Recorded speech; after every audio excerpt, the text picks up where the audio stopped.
3 জুলাই যেভাবে প্রতিরোধ গড়ে তোলা হয়েছিল ঢাকায়, চট্টগ্রামে, রংপুরে, সারা দেশে, তার পুরো জিনিসটাই চিন্তা করেন জুলাইয়ের 36-এ আমরা এটাকে আবার রিক্রিয়েট করতে পারি কিনা, আমরা আবার সেই জায়গার শপথের জায়গায় চলে যেতে পারি কিনা।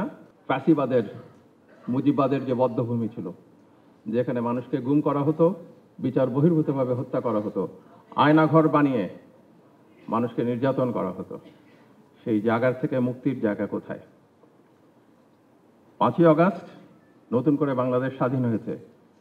স্বাধীনতা ধরে রাখার জন্য যে কাজগুলো করতে হবে, আপনার বিচার করতে হবে।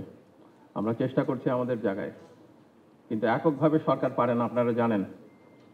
জনগণের, ছাত্র জনতার যে আকাঙ্ক্ষা, সেটা বাস্তবায়নের জন্য কখনো কিন্তু পথ ছেড়ে দিতে হয় না। বান্ডেল থাকলে প্রতি সেনমানিতে টাকা বাঁচবে। বিকাশ সেনমানি বান্ডেল কিনে জিতুন প্রতি লেনদেনে। ফ্যাসিবাদ বারে বারে ফিরে আসার চেষ্টা করে, তাকে প্রতিহত করতে হয়, দমন করতে হয়। আমাদের যেন সেই চেষ্টাটা বহাল থাকে। বাংলাদেশের মানুষ অনেকবার রক্ত দিয়েছে। বাংলাদেশের মানুষ জেল, জুলুম, বিচারহীনতার শিকার হয়েছে। বাংলাদেশের নতুন যারা জন্ম নেবেন, নতুন যেই প্রজন্ম গড়ে উঠবে, তাদের যেন সেই অন্যায় ফেস করতে না হয়।